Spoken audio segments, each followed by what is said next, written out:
Ooga chaka, ooga ooga ooga chaka, ooga ooga ooga chaka, ooga ooga. I'm hooked on a feeling, wap wap wap. I'm high on believing, wap wap wap. But you are in love with me. I'm hooked on a feeling. Oh, hey everyone, just listening to some music here, and this is Multi-Voice Reviewer here. Oh, and if you're wondering what I'm doing here, well, I'm reviewing today Guardians of the Galaxy, as you see in my shirt here. And that is the movie I got for today. Got this on Blu-ray. High qualities and such. And it's a really good movie. I mean, heck, it's one of my favorite sci-fi franchise. My first favorite sci-fi franchise is Star Trek, and of course Doctor Who. Guardians of the Galaxy make 3, and of course I did like Men in Black, so that makes 4. It's a really good movie, and not many people know it's based in the Marvel comics. Back in the 70s, a comic book artist decided to do a comic book about a group of aliens who decided to guard the galaxy with the evil in the universe. So they formed themselves the Guardians of the Galaxy. And sadly, it wasn't popular back in the 70s than it was today. Since this director, James Gunn, he made this movie, and it made it pretty good. And it's a really awesome story as well. You got our hero here, named Peter Quill, also known as Star-Lord. And of course, he's kind of a thief, and he stole a piece of item called the Infinity Stone. Anybody who touches it will be destroyed because it has some unspeakable powers. It will destroy everything. So it's in an orb, so he'll make sure he doesn't touch the stone inside the orb. And of course, he meets this green girl here. Her name is Gamora. And she works with this evil bad guy named Ronan the Executioner. He wanted the Infinity Stone, so he will destroy everybody in that planet owned by the Nova Corps. Now the Nova Corps, they're like the Green Lantern in the Marvel universe. Yeah. And of course, they're like the authority figures in the galaxy. And everybody throughout the entire galaxy can join the Nova Corps. And they battled against the Creed, and Ronan, the Executioner, was part of the Creed, and he hates the Nova Corps because the Nova signed a peace treaty with the Creed, but Ronan don't want to take that lightly. He still wants to destroy everyone in the Nova Corps, so he wants the Infinity Stone. And at the same time, there's an evil bad guy who goes by the name of Thanos, who wants the stone as well. Thanos, he's like the evil alien who wants to bring death throughout the entire galaxy. And the reason why he wants to kill everyone throughout the entire galaxy, because he has a crush on Death herself. Yeah, Death is a female in the Marvel comics. So it's one of the reasons why he wants to destroy everything in his past.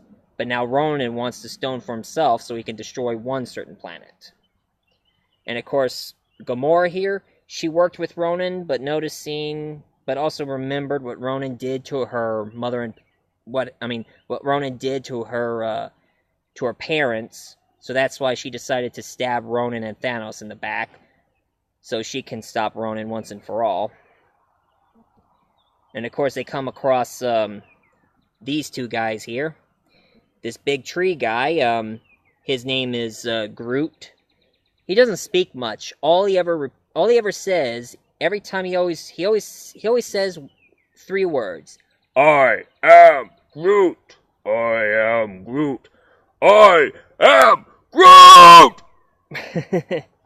And of course, this little guy here, that's Rocket Raccoon. He was from an alternate universe who was experimented on, so he was kind of tortured in his own way. I mean, it's kind of sad, but he But they call him Rocket Raccoon because he likes to carry big guns and carrying things that creates big explosion. And then they come across this guy here. His name is Drax the Destroyer. Ronan had killed Drax's wife and daughter and his people. He wiped them all out, and Drax was the only survivor. So he's pretty much bent on revenge over the death of his wife and daughter. And now Star-Lord decided to team up with all of them in order to stop Ronan before he gets to the Infinity Stone. And now they decided to save the Nova Corps. And of course there is this Xandor, whatever his name was.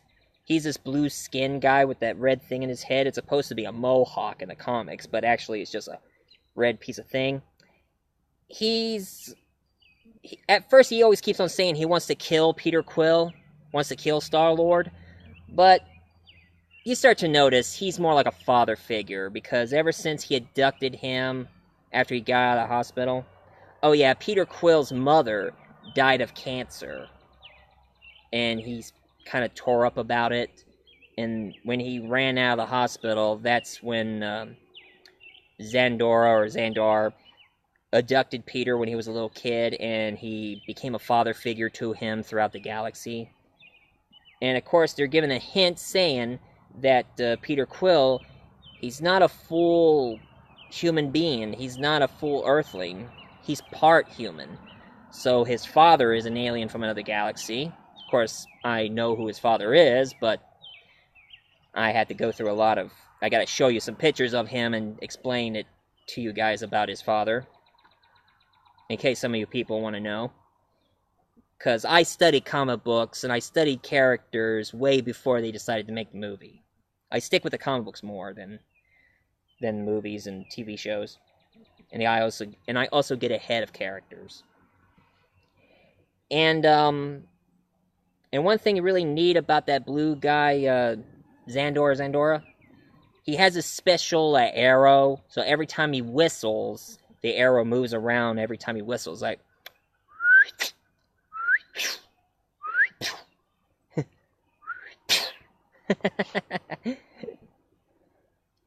and of course it's a really awesome movie, and of course there's a lot of cool songs involved, like there's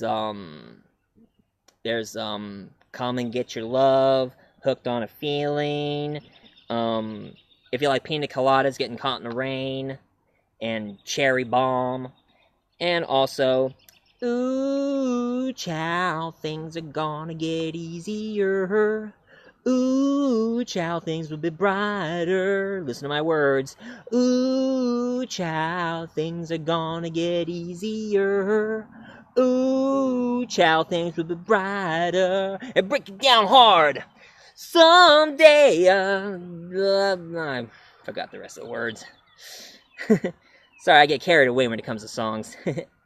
Anyway, there's also a lot of cameos of other characters from the comics. Of course, I have to show you and all. But one thing I would tell you, if you see that dog wearing an astronaut suit, that's Cosmos. If you remember the Russian history of a Russian dog called Cosmos, they made him into a Marvel character, and they gave him a special ability of telepathy. So they gave Cosmos a cameo, just sniggering at Rocket Raccoon in the Collector's Chamber. Yeah, there's a character named the Collector. He collects aliens from all over the galaxy, and he's played by Benicio del Toro. So he's pretty an interesting character. And of course there is Howard the Duck doing a cameo there. I kind of worried on Howard the Duck, even though he's voiced by Seth Green at the end of the movie. But anyway, Howard the Duck, I was kind of scared about it. I mean, if some of you remember Howard the Duck, the movie they made back then, it was awful and very awkward. If you don't know what Howard the Duck was, I'll give you a brief history about him. Howard the Duck was from an alternate universe where everybody was evolved from ducks. And this odd beam just took Howard the Duck away from his planet and he ended up on Earth. And now he has to make the best of it because he studied Quack Fu, the duck version of Kung Fu. And of course, throughout the comic book and in the movie, he fell in love with a human girl who's a singer. The awkward moment in the movie is when the singer tried to kiss Howard, even though she's human, he's a duck. Ugh, I don't want to talk about it. I don't even want to talk about the rest of that movie. Let's just say it's just awful, and don't watch it. I recommend you not watching it. But I just hope they're not trying to make another Howard the Duck movie. Okay? Anyway, it's a really good movie, and I heard that there's going to do a sequel, Guardians of the Galaxy Part 2. I can't wait to see, because I'm dying to know what's going to happen next. And of course, rumor has it they're going to do a crossover, like the Avengers meet the Guardians of the Galaxy. That would be pretty interesting.